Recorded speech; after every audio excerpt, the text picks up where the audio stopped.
Yeah, it's gonna be a fun match, and I'm super happy with how I played through my first 2 rounds. I thought today I played really well, so hopefully I can play like that again in the third round. David, congrats on the win today. That very generous donation to Los Angeles Fire Relief. Your thoughts on making that, and also, do you have any family or friends directly impacted by the fires? Yeah, I mean, I feel like it's really, like the least I can do. Obviously, SoCal's been my home for forever, and I spent a lot of time. I still spend a lot of time in LA, but I, lived in LA for quite a while, and I have friends. Impacted. Family, not so much. A lot of my family. I had some family have to evacuate. The house that my brothers grew up in burnt down. Obviously, we're not living there anymore, but yeah, I mean, a lot of people are affected by it, and I feel like if you're in a place to help, then you should.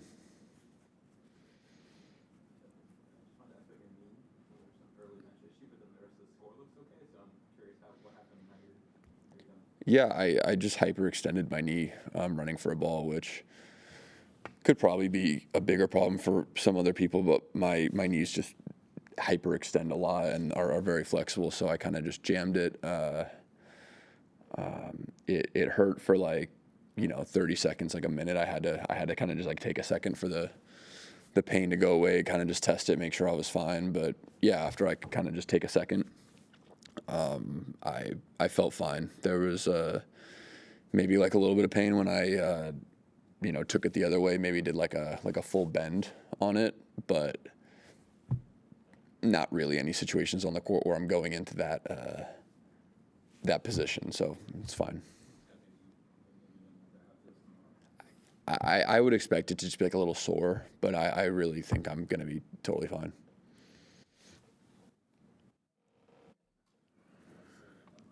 What's your kind of fueling rituals, routines before a match and then during? What are your sort of go-to meals? I'd say this week, there's nothing in specific, or nothing particular, but I feel like on the day of my match, before the match, I don't typically like to eat a ton of food. I just don't like feeling heavy. I'll eat an omelet and toast in the morning, and then maybe a pasta before I match. But I feel like it's the day off, the day before, where I just try to eat as much as I possibly can. Just every bit of everything, carbs, protein, really. I feel like when you're about to play 3 out of 5 sets, potentially in some heat as well, you literally can't eat enough. So it's kind of funny. During the U.S. Open, I guess I was eating so much on my off days. I actually gained 8 pounds during the tournament, in the tournament, which is insane. So, but yeah, I tend to eat a lot in those off days. I just drink water, and then I drink my water drop electrolytes, and then I have a very little bit of the goo energy gels. I'm someone, if I eat on court, I feel sick, I'm gonna throw up, so I don't like to eat a lot.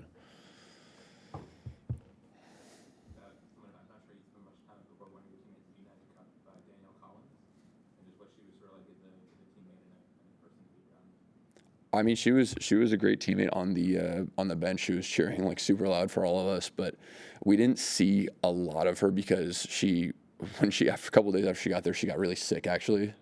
So I mean, we told her you probably we don't want to get sick, and we also don't want you to force yourself to be around us because it's a team event, because she just didn't feel good. But no, I mean, all of the when she did feel better at the end of the week, she was a great teammate on the bench, just cheering for everyone and having being very positive. I mean, obviously we all know of each other just being around, but yeah, I mean, I previously, just from knowing her, I'd never actually had any I never had any bad things to say about Danielle. I've always had pleasant, I guess, experiences. Taylor, one ask you about a couple teams we've seen that have top 10 wins here this week. Uh-huh. SoCal and Mensick. Wondering first of all just what your impressions are of those two guys. Mensick and Fonseca. Yeah, I mean, I think both of them are really good players. I don't think, I don't think the upsets are too surprising to me. I think, I thought Rublev Fonseca, I thought that'd be a bit closer probably, but yeah, I watched a little bit of that match. I mean, really impressed. The kid's a very, very good player, and his game's pretty complete as well.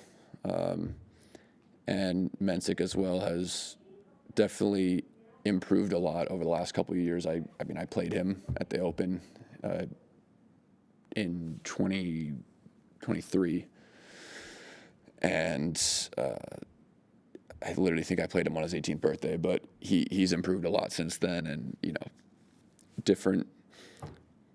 slightly different games, but yeah, I mean, it's going to be interesting to see. I'm impressed by both of them.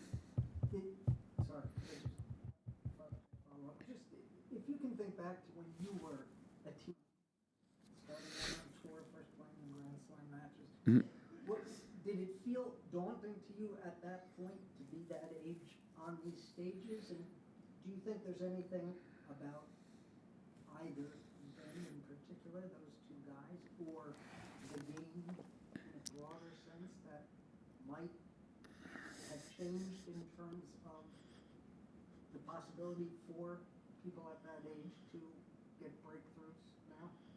I mean, I think first off, I actually think it's when you're that age, like playing these big events, I think it's so much easier to play than when you're a bit older and you're just when you're that age, like getting to play these big matches, like there's no expectations, there's no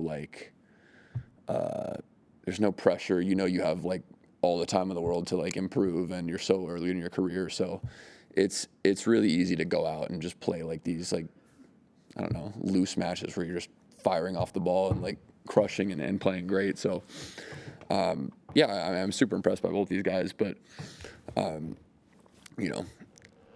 we'll obviously see how they improve. I think both of them are going to be incredible players, but I don't know. Also, when I was younger, it's like I think the top 4 or 5 was pretty ridiculous. It was like 4 or 5.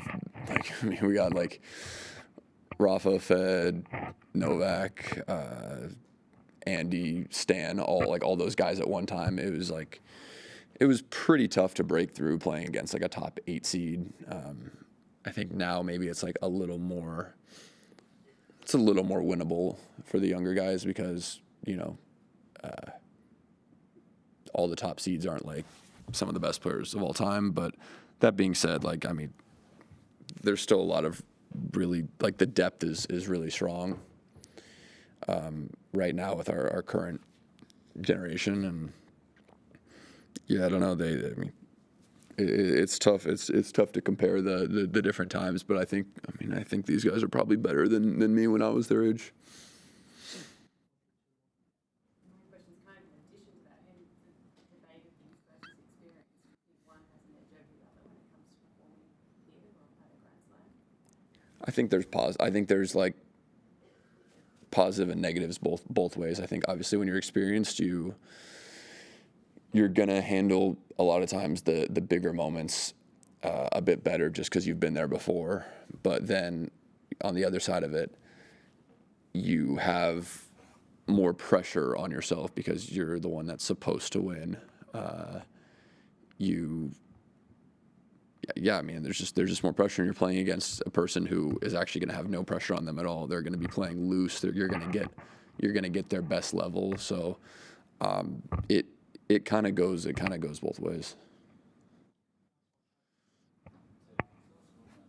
Head-to-head, such a big part of tennis. When you've got a record like yours against Novak, how do you kind of process that before play? Like, do you try and put it out of your head? Do you embrace it and say, I've got to change up everything, or just keep doing what I'm doing? Like, what's the sort of thought process? I mean, It'd be different if if my whole record against someone, and if I have a really bad record against someone, is like all within like a span of like a year or two. But I think with Novak, it's easy for me to not be so concerned with like the whatever it is, 10 or 11, because so many of those matches I see myself as a completely different player to when I played a lot of those matches. You know, I think since I've really I think improved a lot and become a better player, I feel like we played 3 times since then, and those 3 have been those 3 themselves have been much closer than a lot of the other ones. So I don't think it's one of those things where I need to go on the court and change everything. I think, I mean, World Tour Finals and Shanghai, both of those matches, I was just a point or 2 away from taking it to a 3rd set. And then obviously here, we split after the first 2 sets. So I don't think it's like doomed or anything like that. I think I'm a much better player than 80% of what the record would say.